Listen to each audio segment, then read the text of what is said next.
pa nating anyayahan dito Mr. Marvin Jobber Carpio. Palakpakan mo natin. Ayan po ang kapatid ng ating debutant as we acknowledge the key person who take great part sa mga joyous affair na ginawa nila para sa ating debutant.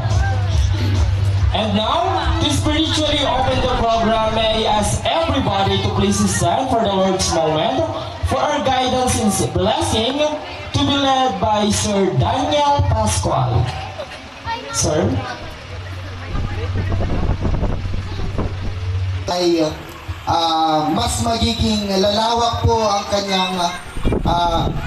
kanyang mundo, Panginoon, sapagkat dadami ang kanyang kaibigan, dadami ang kanyang magiging responsibilidad, at mas mabigat, Panginoon, ang magiging hamon ng buhay, Panginoon. Lord, we pray, Panginoon, that as she walk on her path, Lord Jesus, you will be with her, you will guide her, you will bless her, Panginoon,